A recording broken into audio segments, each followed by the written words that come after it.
O Senhor esteja convosco. Ele está no meio de nós. Proclamação do Evangelho de Jesus Cristo, segundo São Mateus. Glória a vós, Senhor.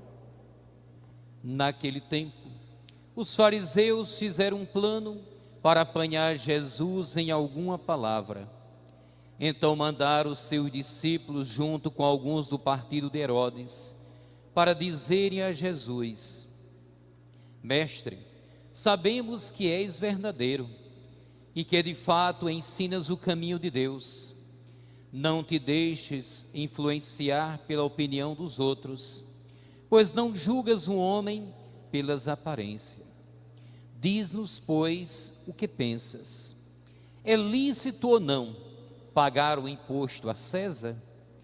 Jesus percebeu a maldade deles e disse: Hipócritas, por que me preparais uma armadilha? Mostrai-me a moeda do imposto. Levaram-lhe então a moeda, e Jesus disse: De quem é a figura e a inscrição desta moeda? Eles responderam: De César. Jesus então lhes disse: Dai, pois, a César o que é de César, e a Deus o que é de Deus. Palavra da salvação. Glória a vós, Senhor.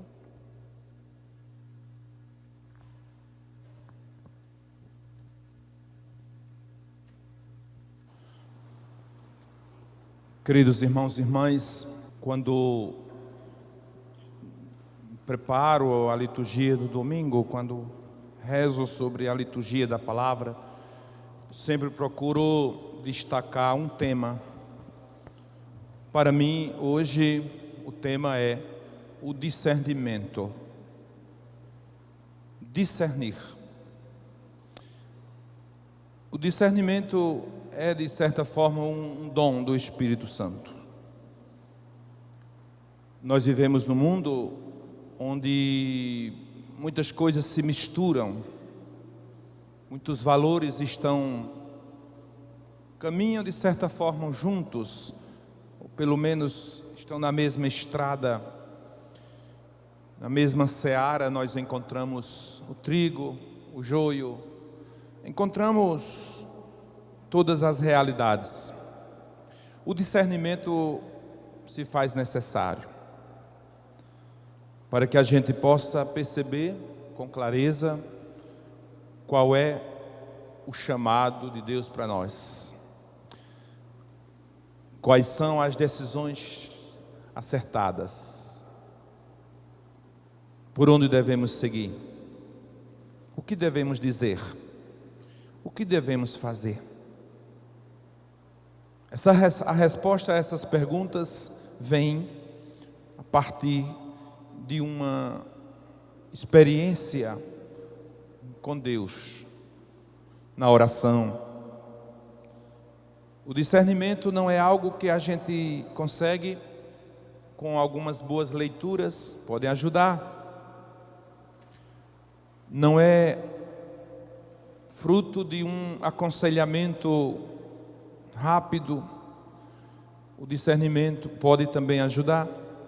O discernimento, de fato, vem como graça, como dom de Deus.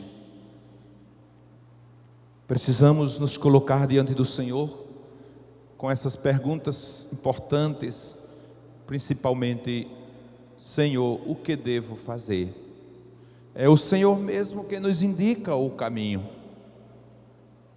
Por isso, não devemos desistir de rezar, mesmo quando parece que não somos atendidos.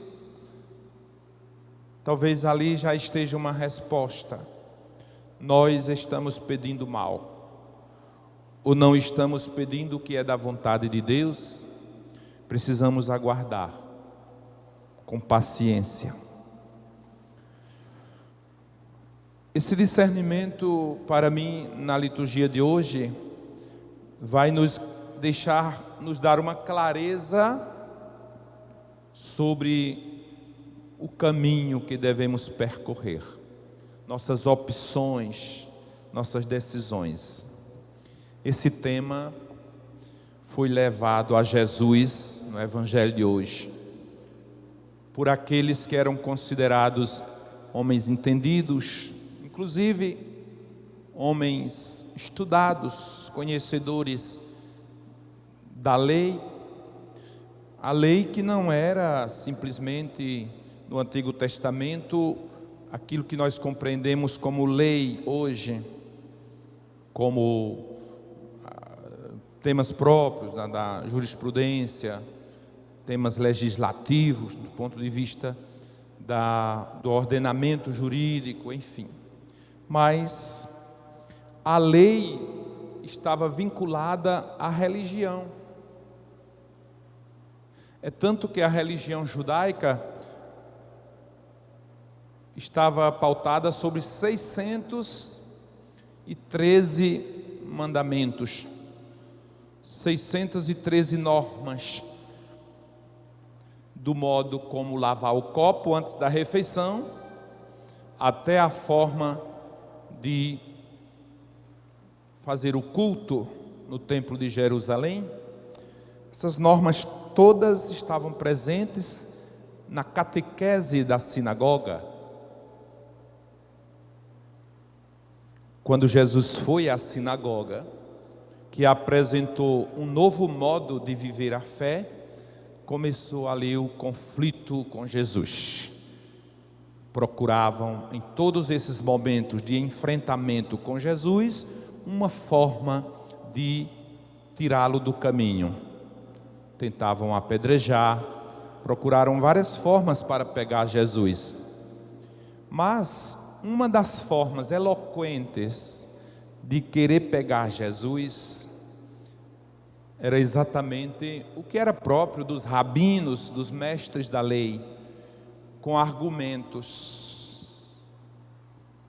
Os argumentos. Quando Jesus pregou sobre o mandamento do amor, alguém disse: mas quem é o meu próximo? Para ver se Jesus entrava em contradição.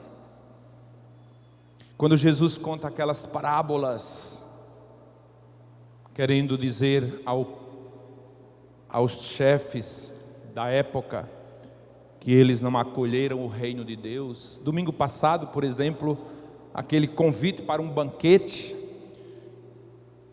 aqueles que foram convidados inventaram desculpas e não foram, e o dono da festa mandou chamar todo mundo, pecadores que estavam nas ruas, nas praças, para dizer: vocês que seguem todas as leis, todas as normas, todas as orientações, não foram capazes de acolher o projeto de Deus.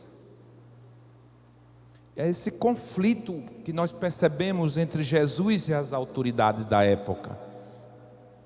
Hoje, a questão colocada é: vamos ver se a gente, de novo, vamos ver se conseguimos pegar Jesus numa contradição. Ele vai ter que tomar uma posição. Se ele disser que é contra que se dê o imposto, o dízimo a César, ele ficará contra todo o poder romano. Ele vai entrar numa situação difícil. Se ele se opuser ao poder romano, César. Se ele disser que não se deve dar o dízimo, a oferta, o imposto da época a Deus, ele estará sendo infiel à lei de Deus. Então, qualquer que seja ou que fosse a resposta de Jesus, ele estaria em maus bocados. Aí entra a questão que eu colocava inicialmente, o discernimento. Observem no Evangelho que o grupo chegou para conversar com Jesus, não chegou xingando Jesus, não. Fez altos elogios. Sabemos que tu és um homem prudente, preparado, que não falas qualquer coisa. Primeiro, com licença da expressão, bajularam Jesus. Prepararam o terreno para Jesus ficar comovido e, quem sabe, até agradá-los na resposta. Quantas vezes pessoas vêm ao encontro de outras para conseguir alguma coisa e usa aquilo que na filosofia nós chamamos de sofistas ou sofismas, argumentos elogiosos para nos deixar com o coração como que amansado e conseguir algo. Isso é natural do ser humano. Até mesmo a criança traquina, quando quer conseguir algo do papai e da mamãe, amanhece o dia com uns beijos e uns abraços, e o pai e a mãe começam a pensar: o que deu nesse menino hoje? Alguns devem ter experiências nessa área, com seus filhos, com seus netos, até com o genro, que parece que amanheceu doente. Você está bem, meu filho? Estou. Está querendo conseguir algo hoje. Isso é algo assim, estratégico, eu diria natural do ser humano, para conseguir algo de bom. E se torna uma coisa ruim quando é para interesses, eu diria, egoístas, perversos, para prejudicar outros. Aí é preciso realmente discernir. Mas tudo bem, voltando, Jesus então escuta aquela pabulagem toda e dá uma resposta que certamente não era a que eles queriam. Jesus verifica de quem é a inscrição da moeda.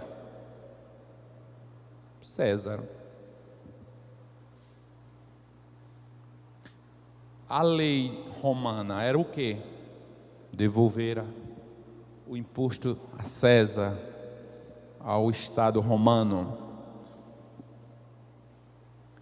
Dai a César o que é de César e a Deus o que é de Deus.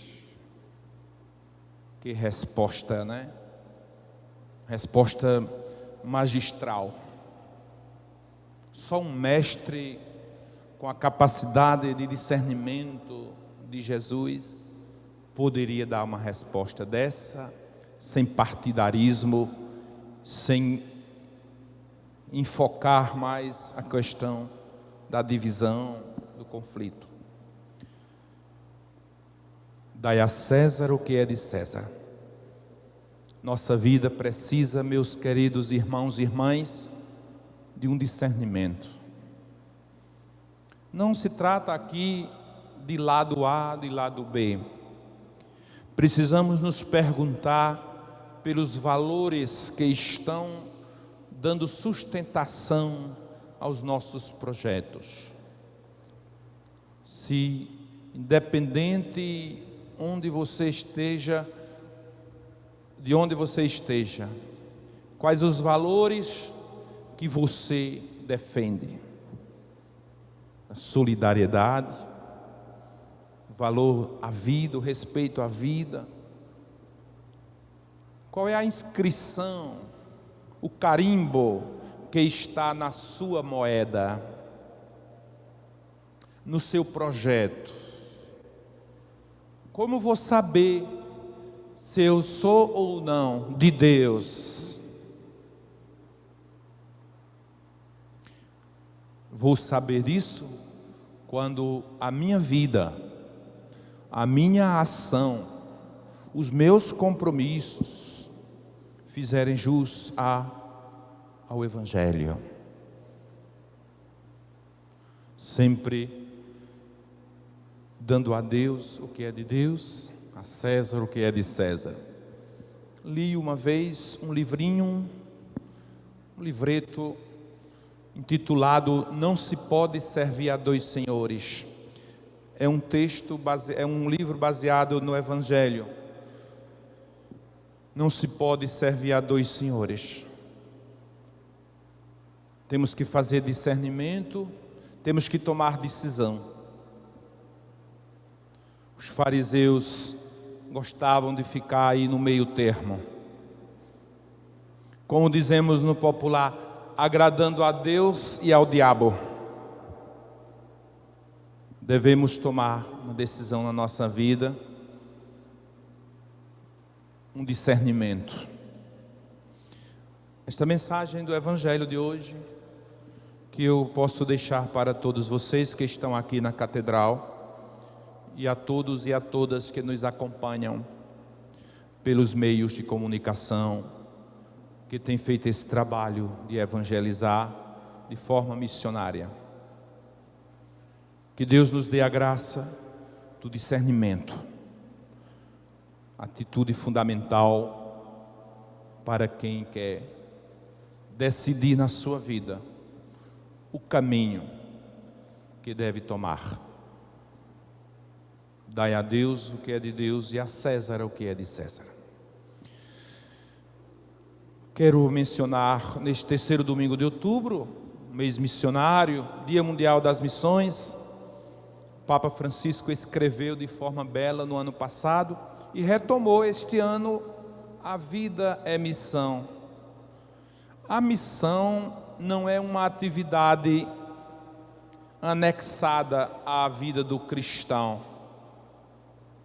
que eu posso fazer hoje e amanhã fazer um recesso. A missão é algo que está impregnado no ser batizado, no ser cristão, onde quer que esteja. Seja na cidade, na zona rural, na praia. Existe, por exemplo, grupos de pessoas que fazem evangelização na praia. Em tempos normais, agora acho que não pode, mas as pessoas vão. Tem um movimento chamado Mar Adentro. Os grupos de comunidades como Shalom, Renovação Carismática e outras comunidades fazem esse trabalho de evangelização nos ambientes de turismo. Isso diz que a missão é algo que está em nós, fazendo parte da nossa identidade. Não é uma atividade pontual, mas é algo que está presente em nossa vida. A vida é missão. A vida é missão. Cabe nos perguntar se nós estamos fazendo com que a nossa vida, de fato, seja missão a serviço do Evangelho. A igreja pede, neste terceiro domingo, o gesto concreto para as missões no mundo inteiro. Existe uma organização chamada PONS, Pontifícias Obras Missionárias, que foi criada. Estas Pontifícias Obras Missionárias foram criadas pelo Papa Paulo VI, e a partir dali a igreja no mundo inteiro criou esse movimento missionário chamado Missio ad Gentes, missão para os povos além fronteiras.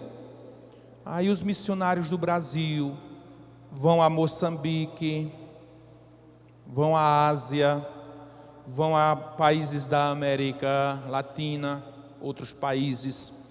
Missionários da Europa vêm ao Brasil, missionárias, leigos e leigas, a este trânsito de missão, chamados Missão Sem Fronteira. Digo isso a vocês porque nem sempre a gente fala desse assunto.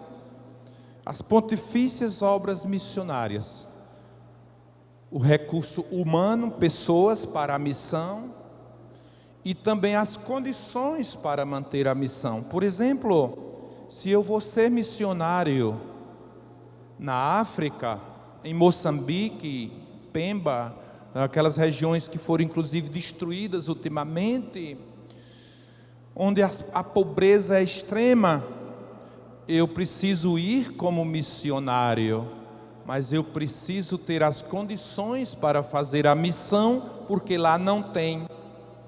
As pontifícias obras missionárias enviam recursos através do Papa, para que essas missões sejam mantidas. Eu comentava com o padre Joácio, em off, e aqui eu digo a vocês, nós ultimamente temos muitas dificuldades de falar disso, por dois motivos. Primeiro, pela pandemia. É difícil falar disso num tempo difícil desse. Um outro aspecto é que nós passamos a nível de mundo por alguns contra-testemunhos do ponto de vista financeiro, nos governos e, por que não, no interior da igreja. Problemas que muitas vezes nos envergonham.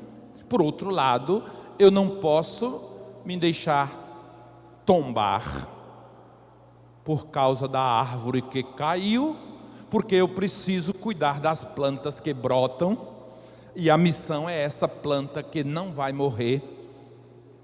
Por isso, eu me refaço o ânimo de pedir de novo às pessoas que não desistam de fazer a sua parte.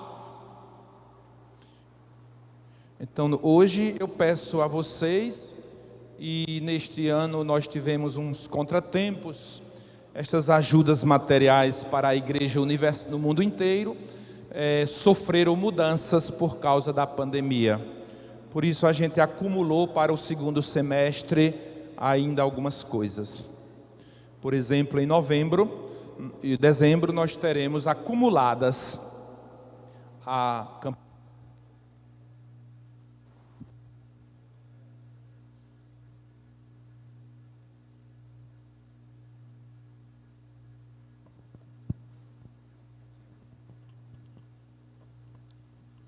Perdão, o som falhou um pouquinho.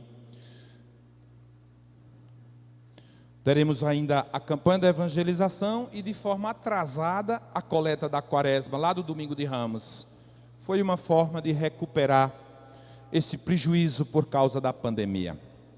Mas eu entendo perfeitamente que o povo de Patos, a diocese de Patos, é muito compreensivo, tem demonstrado isso de forma generosa, e o bispo, os padres, temos consciência tranquila de que fazemos as coisas de forma adequada. Quero mais uma vez agradecer a todos que contribuem sempre com a ação missionária da igreja. Muito obrigado a vocês que não podem ir à África, que não podem ir à Ásia, que não podem ir às grandes periferias do mundo, mas podem chegar lá com o valor de uma água mineral, onde compra-se água mineral porque não tem outra água. Não é luxo, não. Conversei com uma religiosa que trabalhou na África. Ela me disse: Padre Heraldo,